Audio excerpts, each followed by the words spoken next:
अस्सलाम वालेकुम, मैं हूं नुज़रत शेख और आज हम सीखने वाले हैं बेसिक अकाउंटिंग टर्मिनोलॉजीज में नेक्स्ट पॉइंट जो कि है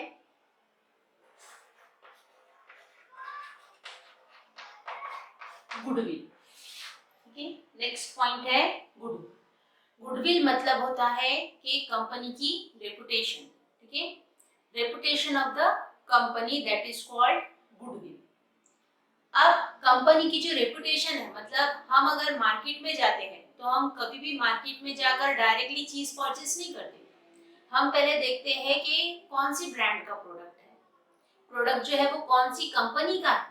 ठीक है, पहले हम कंपनी का नाम देखते हैं कि अगर कंपनी जो है, अगर उसका नाम है मार्केट में, मतलब वो प्रोडक्ट जो है वो अच्छा प्रोडक्ट है, तो हम कंपनी का देखते हैं नाम, कंपनी का गुडविल।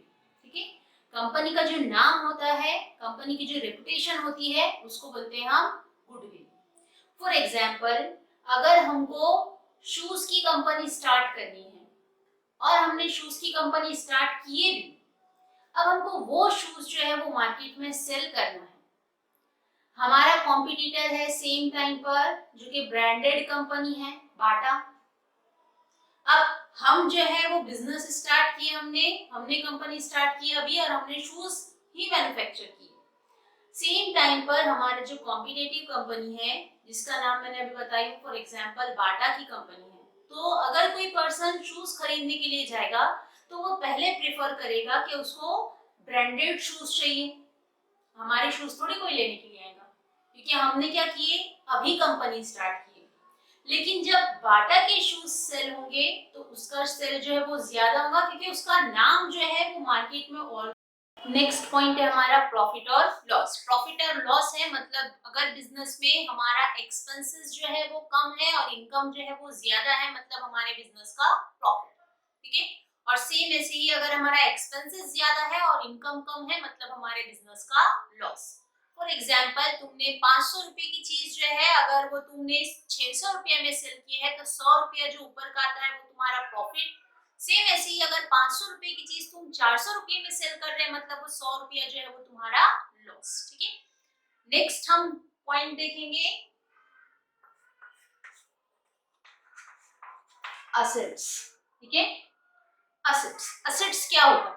ठीक है, हमने नाम सुना है असेट, इसके पहले मैंने असेट से रिलेटेड कुछ एग्जांपल्स बताई, लेकिन असेट्स मतलब क्या? तो असेट्स जो है ये ऐसी चीज जो हम बिजनेस के लिए एक बार परचेस कर रहे हैं और वही चीज हमारे बिजनेस में मतलब साल भर से ज्यादा के लिए रहने वाली। मतलब एक बार परचेस की हुई चीज तुम्हारे बिजनेस में तुम एक साल से ज्यादा के लिए इस्तेमाल कर, तो वो होंगी तुम्हारी असेट। फॉर एग्जाम्पल, अगर हमारा ऑफिस है तो हमने ऑफिस स्टार्ट करने के बाद उसमें फर्नीचर वगैरह हमने परचेस किया और फर्नीचर लाकर हमने ऑफिस जो है वो सेट की। तो वो जो फर्नीचर है वो हर साल के साथ हम फर्नीचर हर साल चेंज नहीं करते। ठीक है, मतलब वो फर्नीचर एक बार तुमने परचेस किया और वही फर्नीचर तुम सालों साल बिजनेस में यूज करने वाले हैं, तो वो जो फर्नीचर है वो हो गया हमारे बिजनेस का असेट। ठीक है, मतलब कोई भी बिजनेस जिसमें एक बार तुम चीज लेकर आ रहे हैं और वो चीज तुम एक साल से ज्यादा के लिए बिजनेस में यूज करने वाले हैं। फॉर एग्जाम्पल है लैपटॉप। अभी तो नॉर्मली कोई भी बिजनेस में जो है वो लैपटॉप जरूरी हो गया है। अब लैपटॉप हम परचेस कर रहे हैं, मतलब हमने एक बार खरीद कर लेकर आ गए। अब साल भर हो जाएगा तो साल भर के बाद हम वो लैपटॉप जो है वो सेल करके दूसरा लैपटॉप नहीं परचेस करेंगे। हम तो बोलेंगे है हमारे पास, क्यों वापस से परचेस करना। मतलब वही लैपटॉप जो है वो तुम नेक्स्ट ईयर भी यूज करने वाले, उसके बाद भी तुम वही यूज करने वाले। ठीक है, बिल्डिंग, तुमने तुम्हारा ऑफिस का जो बिल्डिंग का स्ट्रक्चर, जो भी तुम्हारी बिल्डिंग पहले से ऑलरेडी बना चुकी है तुम्हारे ऑफिस के लिए, तो वो बिल्डिंग जो है, तो अब ये साल खत्म हो गया तो तुम ऑफिस जो है वो शिफ्ट नहीं करेंगे, तुम वहीं पर कंटिन्यू करने वाले हो। मतलब जो तुम्हारी बिल्डिंग है वो भी हो गई हमारी असेट। ठीक है, मतलब एक बार ऐसा इन्वेस्टमेंट जिसमें तुम एक बार अमाउंट इन्वेस्ट कर रहे हैं और वो चीज तुम बिजनेस के लिए सालों साल यूज कर सकते हो, तब वो होती है तुम्हारी असेट। अब असेट्स में भी कुछ टाइप्स हैं, इसमें फिक्स्ड असेट और करंट असेट। ठीक है, असेट्स में है फिक्स्ड असेट, फिक्स्ड असेट और सेकेंड है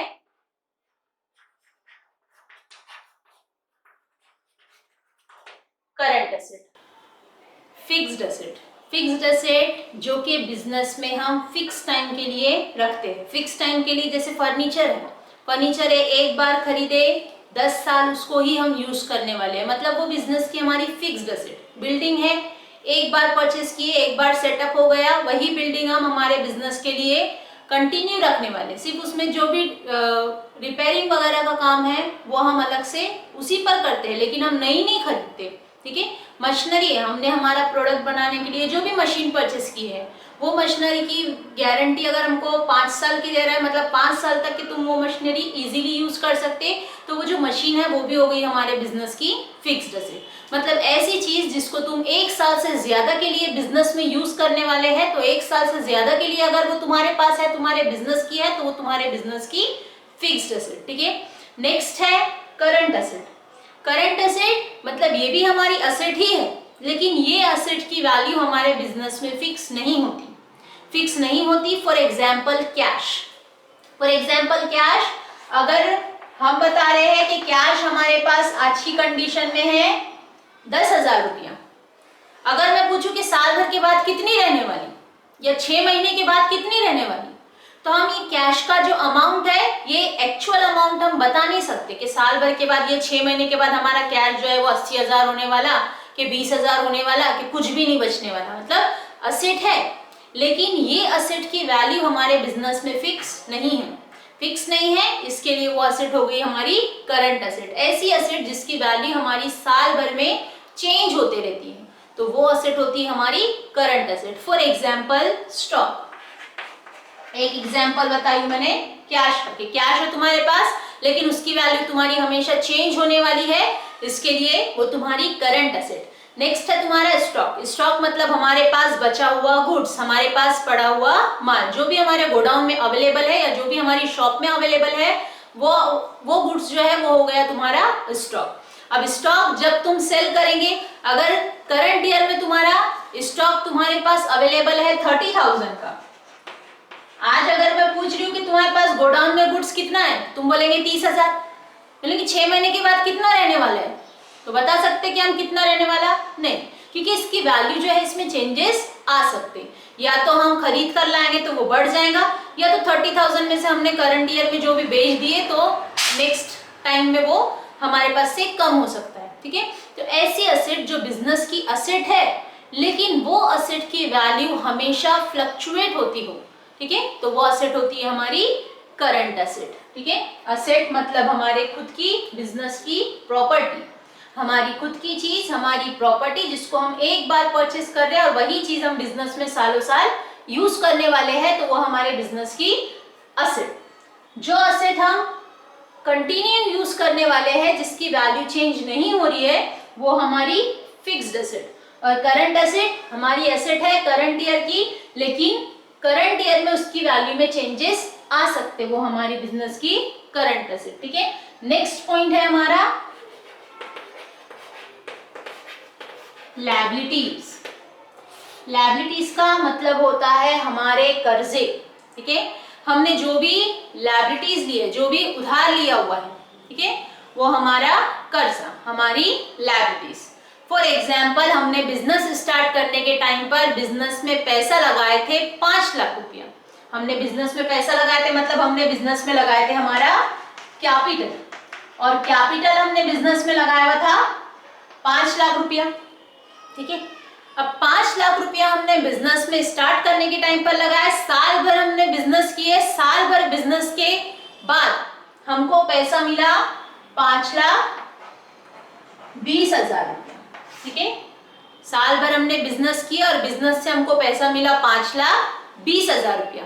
मतलब हम बोलेंगे कि हमारा प्रॉफिट कितना, हमारा प्रॉफिट कितना, तो हम बताएंगे कि भाई प्रॉफिट जो है 5 लाख हमने बिजनेस में लगाए थे, साल भर के बाद हमको 5,20,000 रुपया मिल रहा, मतलब हमारा प्रॉफिट 20,000। क्यों 5,20,000 क्यों नहीं बोले? क्योंकि जो 5 लाख रुपया है वो हमने खुद ने लगाए थे। कभी भी हम बिजनेस में जो पैसा लगाते हैं, हम सोचते हैं कि भाई जितना पैसा हमने बिजनेस में लगाया है उतना पैसा हमको रिटर्न में मिलना चाहिए। मतलब बिजनेस में जो पैसा लगाया तुमने वो अमाउंट तुम पहले ही बिजनेस से निकाल ले रहे, उसके बाद जो बच रहा है वो तुम्हारा प्रॉफिट। मतलब तुमने 5 लाख जो तुमने खुद ने लगाए थे वो 5 लाख हटाकर तुम्हारा 20,000 रुपया प्रॉफिट बोले। मतलब ये 5 लाख रुपया तुमने खुद ने बिजनेस में लगाए थे जिसको तुमको बिजनेस से निकाल लेना है। मतलब कैपिटल जो है ये होती है हमारे बिजनेस की लायबिलिटीज, बिजनेस का कर्जा। बिजनेस का कर्जा क्योंकि हमने खुद ने लगाए थे, हम जब भी बिजनेस बंद करना चाहेंगे तब हम सोचेंगे कि जितना पैसा हमने इन्वेस्ट किए थे उतना पैसा तो हमको मिलना चाहिए। मतलब हमारा खुद का लगाया हुआ पैसा हम बिजनेस से निकाल लेते हैं, और बिजनेस से जो भी निकालना है, बिजनेस को जो भी देना है वो रहती है बिजनेस की लायबिलिटी। हमने 5 लाख रुपया हमने लगाए थे, इसके अलावा हमने बैंक वालों से लोन लिए थे कि हमको बिजनेस करना है 2 लाख रुपया लोन दो। बैंक वालों ने भी 2 लाख रुपया लोन दे दिए। अब बैंक से लोन लेने के बाद हम बैंक वालों को बोलेंगे कि नहीं हमने बिजनेस स्टार्ट कर दिया, अब लोन का पैसा हम रिटर्न नहीं करने वाले, नहीं बोल सकते। ठीक है, बैंक ने जितना भी लोन दिया हुआ है बैंक उतना लोन हमको इंटरेस्ट के साथ वापस मांगने वाला है। मतलब हमको जो लोन लिया हुआ है वो लोन का भी पैसा हमको देना है। तो हमारा जो भी देना होता है बिजनेस का वो होती है बिजनेस की लायबिलिटीज, हमारे कर्जे इन शॉर्ट। ठीक है, हमारा जो भी कर्जा है वो हमारी है बिजनेस की लायबिलिटीज, और हमारी खुद की चीज है अगर तो वो हमारी है बिजनेस की असेट। जैसे असेट्स में मैंने 2 पॉइंट्स बताए, फिक्स्ड असेट और करंट असेट। ऐसे ही लायबिलिटीज में भी फिक्स्ड लायबिलिटी होती है और करंट लायबिलिटी होती है। फिक्स्ड लायबिलिटीज और